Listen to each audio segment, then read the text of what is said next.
आज की कक्षा में आप सभी का स्वागत है। आज हम पढ़ने जा रहे हैं प्रतिमा नाटकम की संक्षिप्त कथा वस्तु, जिसमें प्रथम अंक देखिए। राम के अभिषेक के समय नाटक का प्रारंभ होता है। आगे है आपका, अकस्मात अभिषेक के बाजे बंद हो जाते हैं तथा सीता सशंकित हो जाती हैं। अकस्मात जो है अभिषेक के बाजे बंद हो जाते हैं और सीता जी क्या होती हैं, सशंकित हो जाती हैं। आगे है आपका, राम को अभिषेक से उठना पड़ता है तथा बन जाने की आज्ञा मिलती है। राम को अभिषेक से उठना पड़ता है और उनको जो है बन जाने की आज्ञा मिल जाती है। आगे देखिए,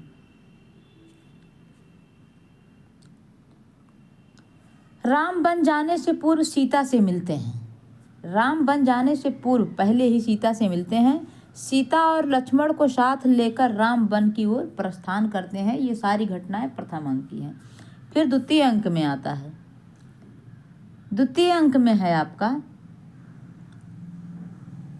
दशरथ अपने पुत्रों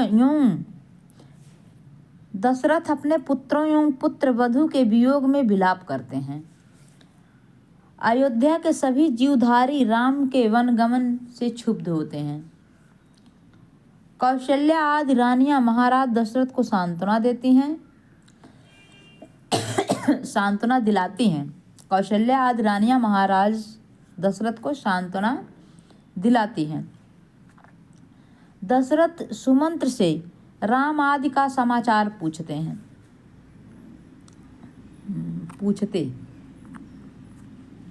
हैं। शोक से व्याकुल महाराज दशरथ की मृत्यु हो जाती है। आगे आप देखिए तृतीय अंक की घटना।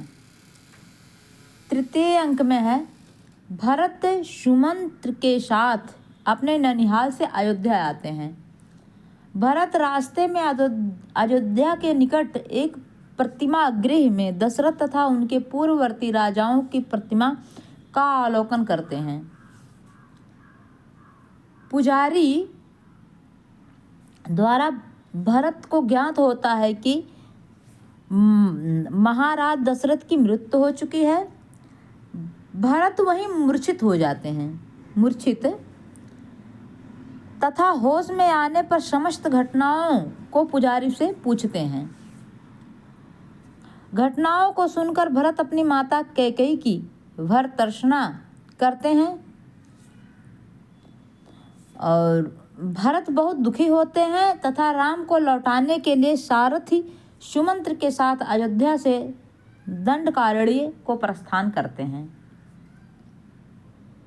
आगे आपका है चतुर्थ अंक। चतुर्थ अंक में देखिए, भरत राम आदि से मिलते हैं और स्वयं को निर्दोष बताते हैं। भरत राम को लौटाना चाहते हैं लेकिन राम पिता की आज्ञा बताकर मना कर देते हैं। तत्पश्चात भरत भी वहां से लौटने को तैयार नहीं होते। भरत इस शर्त पर अयोध्या जाने को तैयार होते हैं कि 14 वर्षों के पश्चात राम राज्यभार को स्वीकार करेंगे। राम की चरण पादुका लेकर भरत अयोध्या लौट आते हैं। आगे देखिए पंचम अंक। पंचम अंक में है, इस अंक में सन्यासी वेशधारी रावण का प्रवेश होता है। पांचवें अंक में राम रावण को आसन पर बैठाते हैं और उससे अपने पिता दशरथ के श्राद्ध के विषय में बात करते हैं। तीसरा है, रावण राम को बताता है कि श्राद्ध कर्म में कांसन पार्श्व नाम के मृग की भी आवश्यकता पड़ती है। फिर आगे है आपका,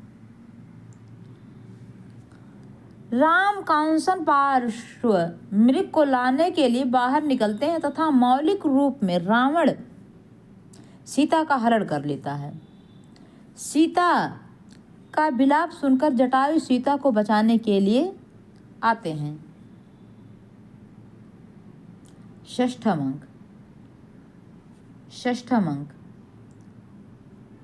अंक में है,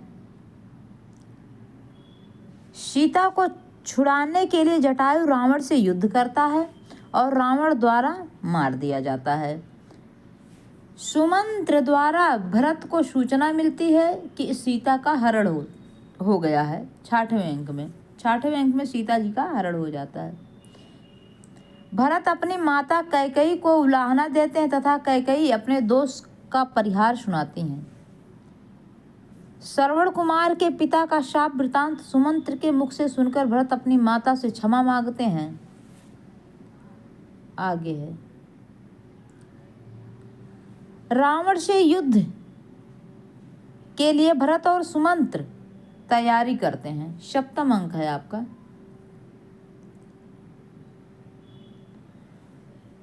और 7वां अंक और लास्ट अंक है ये। इस अंक में सूचना मिलती है कि राम रावण को मारकर विभीषण को लंकापति बनाकर सीता को साथ लेकर फिर तपोवन में आ गए हैं। आगे, भरत अपनी माताओं के साथ राम से मिलने जाते हैं। सभी भाइयों की उपस्थिति में राम का राज्याभिषेक होता है और सब पुष्पक विमान से वापस अयोध्या लौटते हैं। यहीं पे नाटक क्या होता है, समाप्त हो जाता है। भरतवाक्य के साथ नाटक समाप्त हो जाता है। तो भरतवाक्य, इसका भरतवाक्य है, देख लीजिए, लिखे नहीं हम। यथा रामश्च जानक्या, वैसे बोल देती हूँ या दूसरी बार दूसरे क्लास में देख लूँगी। आज की कक्षा यहीं पे समाप्त होती है। धन्यवाद।